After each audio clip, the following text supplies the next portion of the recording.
ಬಸವಣ್ಣ ಭುವಿಯ ಭಾಗ್ಯದ ಬೆಳಕು, ಬಸವಣ್ಣ ಮನುಕುಲದ ಮಹಾದೀಪ್ತಿ, ಬಸವಣ್ಣ ಕಾಯಕದ ಕೈವಾರ, ಬಸವಣ್ಣ ಸಮಗ್ರ ವಿಶ್ವ ಕಲ್ಪನೆಯ ವಿಶ್ವ ವ್ಯಕ್ತಿತ್ವ. ಯಾಕೆ ಬಸವಣ್ಣನವರ ಕುರಿತು ಇಷ್ಟೊಂದು ಅಭಿಮಾನದ ನುಡಿಗಳನ್ನು ಹೇಳ್ತಾ ಇರೋದು ಕೇವಲ ಹೊಗಳಿಕೆಯ ಮಾತುಗಳಲ್ಲ. ಬಸವಣ್ಣನವರ ಕುರಿತಾಗಿ ಇಷ್ಟೆಲ್ಲ ನಾಡಿನ ಅನೇಕ ಜನ ಹೆಮ್ಮೆಯಿಂದ ಹೇಳುವಂಥದ್ದು ಬಸವಣ್ಣನನ್ನು ಕೊಂಡಾಡಿ ಹಾಡಿ ಹೊಗಳೋದಕ್ಕಾಗಲ್ಲ.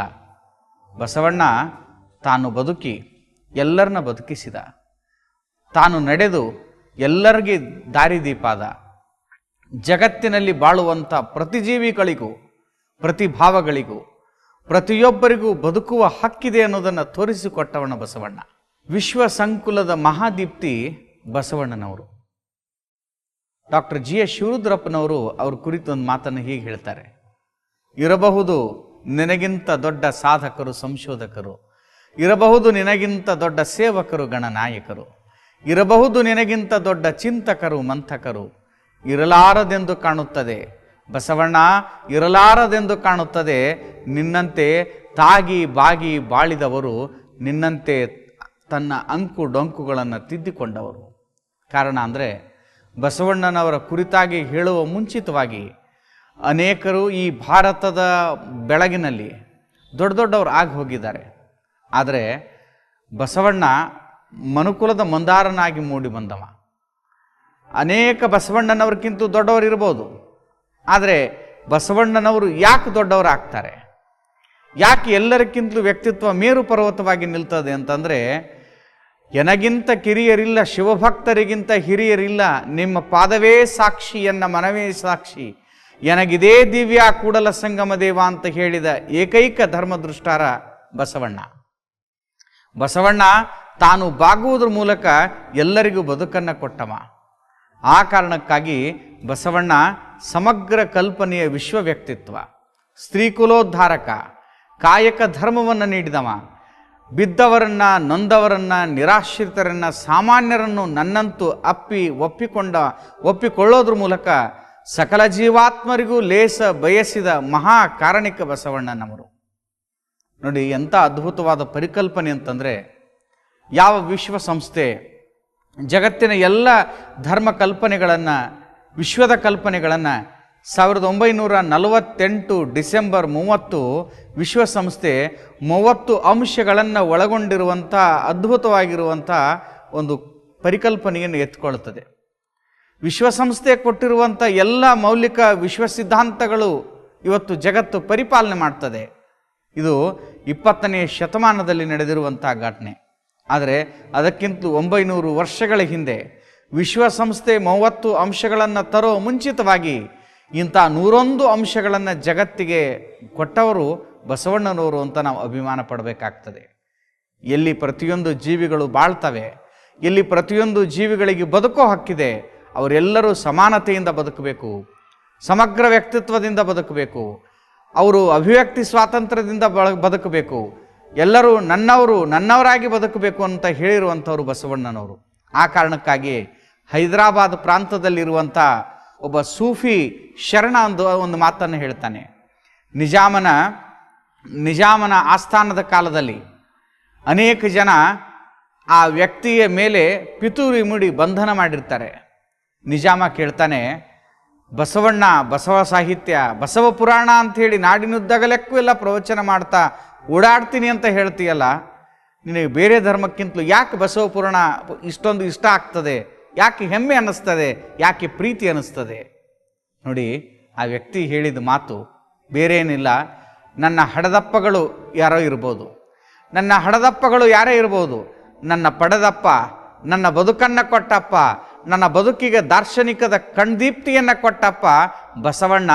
ಆ ಕಾರಣಕ್ಕಾಗಿ ನಾನು ಹಡೆದಪ್ಪ, ಪಡೆದಪ್ಪ, ಬದುಕಿನಪ್ಪ ಬಸವಣ್ಣ ಅಂತ ಹೇಳ್ತೀನಿ ಅಂಥೇಳಿ ಸೂಫಿ ಸಂತ ಪರಂಪರೆಯಲ್ಲಿ ಬಹಳ ದೊಡ್ಡ ಹೆಸರನ್ನು ಗಳಿಸಿರುವಂಥ ಈ ವ್ಯಕ್ತಿ ಚನ್ನೂರು ಜಲಾಲ್ ಸಾಹೇಬ್ ಈ ಮಾತನ್ನು ಹೇಳ್ತಾನೆ ಬಸವಣ್ಣನವ್ರ ಬಗ್ಗೆ. ನಾ ಈ ಮಾತನ್ನು ತಮ್ಗೆ ಯಾಕೆ ಹೇಳಿದೆ ಅಂತಂದರೆ, ಬಸವಣ್ಣನವ್ರನ್ನ ನಾವು ಎಷ್ಟು ಜನ ಅರ್ಥ ಮಾಡ್ಕೊಂಡಿದ್ದೀವಿಲ್ಲೋ ಗೊತ್ತಿಲ್ಲ, ಆದರೆ ಸೂಫಿ ಪರಂಪರೆಯವರು ಅನೇಕ ಜನ ಈ ಮಾತನ್ನು ಒಪ್ಕೊಳ್ತಾರೆ. ಇಂತಹದ್ದೇ ಒಂದು ಮೌಲಿಕವಾಗಿ ನಾವು ಅನೇಕ ಸಿದ್ಧಾಂತಗಳಲ್ಲಿ, ಅನೇಕ ಪರಂಪರೆಯವರಲ್ಲಿ ನಾವು ಇದನ್ನು ಕಾಣಲಿಕ್ಕೆ ಸಾಧ್ಯ ಇದೆ. ಬಸವಣ್ಣನವರು ಈ ಸಮಾಜದ ಸಮಗ್ರ ವ್ಯವಸ್ಥೆಯನ್ನು, ಶೋಷಣೆಯ ವ್ಯವಸ್ಥೆಯನ್ನು ಧರ್ಮ ದೇವರುಗಳ ಹೆಸರಿನಲ್ಲಿ, ಪುಣ್ಯದ ಪಾಪದ ಕೆಸರಿನಲ್ಲಿ ಜನ ಬಡದಾಡೋದನ್ನು ಭಾಳ ಹತ್ತಿರದಿಂದ ಅವರು ಬಾಲ್ಯದಲ್ಲಿಯೇ ಕಾಣ್ತಾರೆ. ಬಾಲ್ಯದಲ್ಲಿ ಕಂಡಾಗ ಅವರಿಗೆ ದೇವರ ಹೆಸರಿನಲ್ಲಿ ಇಷ್ಟೊಂದು ಗುದ್ದಾಡ್ತಾರಲ್ಲ, ದೇವರಿಗಾಗಿ ಇಷ್ಟೊಂದು ಎಲ್ಲೆಲ್ಲೋ ಸಾಲುಗಟ್ಟಿ ನಿಲ್ತಾರಲ್ಲ, ಆಕಾಶದಲ್ಲಿದ್ದಾನೋ, ಗವಿಯಲ್ಲಿದ್ದಾನೋ, ಭುವಿಯಲ್ಲಿದ್ದಾನೋ, ನೀರಲ್ಲಿದ್ದಾನೋ, ಇನ್ನೆಲ್ಲೋ ಇದ್ದಾನಂಥೇಳಿ ಹಂಬಲಿಸ್ತಾರಲ್ಲ ನಮ್ಮ ಜನ. ಏನು ಮಾಡೋದು ಅಂಥೇಳಿ ಧ್ಯಾನಾಸಕ್ತರಾಗಿ ಆಲೋಚನೆ ಮಾಡ್ತಿರ್ತಾರೆ ಬಸವಣ್ಣವರು. ಆಲೋಚನೆ ಮಾಡುವಾಗ ಅವರ ಅಂತರಂಗದಿಂದ ಆವಿರ್ಭವಿಸಿರುವಂಥ ಮಹಾಮೂರ್ತ ಕಲ್ಪನೆಯೇ ಇಷ್ಟಲಿಂಗ. ಇಷ್ಟಲಿಂಗ ಬಸವಣ್ಣನವರ ಉದರದಲ್ಲಿ ಹುಟ್ಟಿತ್ತು ಅಂಥೇಳಿ ಶರಣರು ಹೃದಯ ತುಂಬಿ ಕೊಂಡಾಡ್ತಾರೆ. ಇಷ್ಟಲಿಂಗ ಅದು ಬಸವಣ್ಣನವರ ಒಂದು ಮಹಾಕಲ್ಪನೆಯ ಮಹಾಬೆಳಗು. ಸತ್ತು ಚಿತ್ತಾನಂದ ನಿತ್ಯ ಪರಿಪೂರ್ಣ ಮಹಾಬೆಳಗು ಈ ಇಷ್ಟಲಿಂಗ. ಇಷ್ಟಲಿಂಗ ಅಂದರೆ ಅದು ಜಾತಿಯ ಕುರುಹಲ್ಲ, ಅದು ಜ್ಯೋತಿಯ ಕುರುಹು. ಇಷ್ಟಲಿಂಗ ಅಂದರೆ ಕೇವಲ ಒಂದು ಧರ್ಮದ ಸಂಕೇತವಲ್ಲ, ಅದು ಮನುಜ ಮತದ ಮಹಾ ಪರಿಕಲ್ಪನೆ, ಮನುಜ ಧರ್ಮದ ಮಹಾ ಸಂಕೇತ. ಆ ಲಿಂಗ ಚುಳುಕಾಗಿದೆ, ಅದಕ್ಕಾಗಿ ಚುಳುಕಾದ ಚೇತನ ಅಂತ ನಮ್ಮಲ್ಲಿ ಕರೀತಾರೆ. ಚಿಕ್ಕದಾಗಿದೆ, ಅದಕ್ಕೆ ಇಷ್ಟ ಅಂದರೆ ಚಿಕ್ಕದ್ದು, ಲಿಂಗ ಅಂದರೆ ಒಳಗೊಂಡಿರುವಂಥದ್ದು. ಅದನ್ನೇ ಜಗದಗಲ, ಮುಗಿದಗಲ, ಮಿಗೆಯಗಲ, ನಿಮ್ಮಗಲ, ನೀವೆಲ್ಲ ತುಂಬಿಕೊಂಡಿದ್ದೀರಿಯಪ್ಪ, ಚುಳುಕಾಗಿ ನನ್ನ ಕೈಗೆ ಬಂದಿರಲ್ಲ ಅಂಥೇಳಿ ಬಸವಣ್ಣವ್ರು ಕೊಂಡಾಡ್ತಾರೆ. ನೋಡಿ, ಭಗವಂತನನ್ನು ಪ್ರಾರ್ಥನೆ ಮಾಡುವಾಗ ನೀವು ಭಾವಚಿತ್ರಗಳಲ್ಲಿ ನೋಡ್ತೀರಿ, ಮೂರ್ತಿಗಳಲ್ಲಿ ನೋಡ್ತೀರಿ, ಇನ್ನೆಲ್ಲೇ ನೋಡ್ತೀರಿ. ಬಸವಣ್ಣವ್ರು ಹೇಳ್ತಾರೆ, ಇಷ್ಟಲಿಂಗ ಅದು ಕಪ್ಪು ಕಂತೆಯನ್ನು ಒಳಗೊಂಡಿರುವಂಥ ಒಂದು ಚಿಕ್ಕದಾಗಿರುವಂಥ ಗಾತ್ರದ ಲಿಂಗ. ಎಡಗೈಯಲ್ಲಿ ಇಟ್ಕೊಂಡಾಗ ಅದನ್ನು ದೃಷ್ಟಿಯಿಂದ ನೋಡುವಾಗ ಏನು ಕಾಣುತ್ತೆ ನಮಗೆ? ಬೇರೇನು ಕಾಣಲಿಕ್ಕೆ ಸಾಧ್ಯ ಇಲ್ಲ. ಅದು ಕೇವಲ ನಮ್ಮ ಕಣ್ಣುಗಳು ಮಾತ್ರ ಕಾಣ್ತಾ ಇರುತ್ತೆ. ಇಷ್ಟದಿಂದ ಭಾವಕ್ಕೆ, ಭಾವದಿಂದ ಪ್ರಾಣಕ್ಕೆ, ಪ್ರಾಣದಿಂದ ಭಾವಕ್ಕೆ, ಇಷ್ಟ ಪ್ರಾಣ ಭಾವಗಳಾಗಿ ತನ್ಮಯಗೊಳ್ಳದೆ ಮಹಾಲಿಂಗದ ಪೂಜೆ ಅಂತ ಕರೀತಾರೆ. ನಮ್ಮನ್ನು ನಾವು ಪೂಜೆ ಮಾಡ್ಕೊಳ್ಳೋದು, ಬೇರೆ ಇಲ್ಲಿ ಯಾವ ದೇವರನ್ನೂ ಅಲ್ಲ, ಬೇರೆ ಧರ್ಮದವರನ್ನೂ ಅಲ್ಲ, ಬೇರೆ ದೈವಗಳನ್ನಲ್ಲ, ನಮ್ಮನ್ನು ನಾವು ಭಾವವನ್ನು, ನಮ್ಮ ಮಹಾಲಿಂಗದ ಭಾವವನ್ನು ಪೂಜೆ ಮಾಡುವಂಥ ಪ್ರಕ್ರಿಯೆನೇ ಇಷ್ಟಲಿಂಗ ಪೂಜೆ ಅಥವಾ ಇಷ್ಟಲಿಂಗ ಅನುಸಂಧಾನ, ಇಷ್ಟಲಿಂಗದ ಪರಿಕಲ್ಪನೆ. ಆ ಕಾರಣಕ್ಕಾಗಿ ಬಂಧುಗಳೇ ನಾವೆಲ್ಲ ತಿಳ್ಕೊಳ್ಬೇಕು, ಇಷ್ಟಲಿಂಗ ಅಂದರೆ ಅದು ಜಾತಿಯ ಕುರುಹಲ್ಲ, ಅದು ಜ್ಯೋತಿಯ ಕುರುಹು, ಅದು ನೀತಿಯ ಕುರುಹು. ಸಮಗ್ರ ಎಲ್ಲರೂ ನಡೆದಾಡುವ ಜಂಗಮ, ಇಡೀ ಎಲ್ಲ ಕಾಣುವಂಥ ದೇಹಗಳೇ ದೇವಾಲಯಗಳು.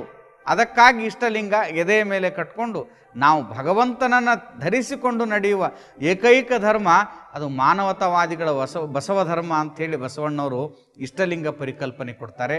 ಆ ಕಾರಣಕ್ಕಾಗಿ ಆತ್ಮೀಯರೇ, ನಾವೆಲ್ಲರೂ ಪ್ರತಿಯೊಬ್ಬರೂ ನಮ್ಮ ಅಭಿಮಾನದಿಂದ ಆ ಲಿಂಗವನ್ನು ಧರಿಸಿಕೊಳ್ಳುವಂಥದ್ದೇ ಹೊರತು ಯಾವ ವ್ಯಕ್ತಿಗೆ, ಜಾತಿಗೆ, ಮತಕ್ಕೆ, ಕುಲಕ್ಕೆ ಹೆಸರಾಗಿರುವಂಥದ್ದಲ್ಲ.